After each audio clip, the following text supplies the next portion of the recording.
Salut tout le monde, j'espère que vous allez bien. Je suis content de vous retrouver pour cette nouvelle vidéo. Ça va être un déballage et une présentation de la Shield TV modèle 2019 Pro, à ne pas confondre avec le modèle 2017 Pro qui est un modèle assez rare, difficilement trouvable. Si tout se passe bien et que je me suis pas trompé, vous êtes sur ma chaîne secondaire Culture Chronique Extra. Et d'ici quelques jours, il y aura le test complet de cette Shield TV Pro 2019 sur ma chaîne principale Culture Chronique. Donc n'hésitez pas à vous abonner à ces deux chaînes et c'est parti pour le déballage et la présentation.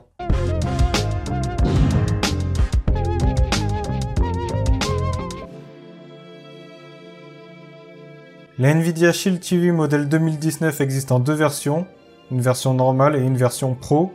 Il y a un an, je vous avais déjà proposé un déballage et un test de la version 2019 classique, la version tube, et cette fois-ci on va parler de la version Pro. Tout comme sa sœur, elle est équipée d'un processeur Nvidia Tegra X1+, avec un GPU Nvidia 256 corps, couplé à 3 Go de mémoire RAM et 16 Go de mémoire de stockage. On retrouve exactement la même télécommande.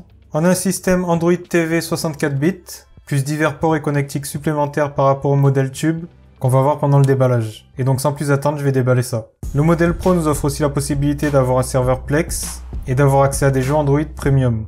À l'intérieur, on retrouve donc la télécommande, la box. En premier, on va s'attarder sur la télécommande. Elle est identique au modèle non Pro. Elle est de forme pyramidale, ça fait un triangle. Elle a donc une forme originale. On a un cercle pour les touches de direction et un bouton au milieu pour la validation. Un bouton pour le retour arrière en forme de triangle, un bouton en forme de rond pour le retour au menu principal, la touche micro pour le contrôle vocal, les touches de lecture, le contrôle du volume, le bouton Netflix pour accéder rapidement à l'application Netflix, un bouton marche arrêt et un bouton que j'appelle liste, qui permettra plusieurs options différentes. À l'intérieur, on a deux piles Duracell qui sont offertes, deux piles AAA, et tout comme le modèle classique, les touches sont rétroéclairées. Autant la Shield TV 2019 Tube avait une forme inhabituelle, autant la Shield TV Pro 2019 ressemble fortement à la Shield TV 2017. J'espère que vous suivez.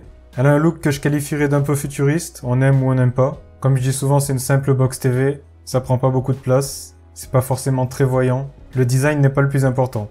On reconnaît les couleurs noire-verte chères à la Shield TV. Sur le dessus, on a une partie mat et une partie un peu plus miroir, brillante. Le logo Nvidia. Au-dessous, on a des aérations pour évacuer la chaleur. Sur le côté derrière aussi. Sur les côtés, on n'a rien de particulier. Au dos, comme je disais, une grille pour l'évacuation de la chaleur. Deux ports USB 3.0. Ils ne sont pas bleus, mais c'est bien du 3.0. On a un port HDMI 2.0. Une prise Ethernet gigabit, permettant des débits jusqu'à 1000 Mbps par seconde. On a le port pour l'alimentation, mais attention, même si ça y ressemble, c'est pas du micro USB. À l'intérieur, on a l'alimentation externe, qui fait 40 watts. Avec la prise secteur qui vient se clipser pour les prises françaises.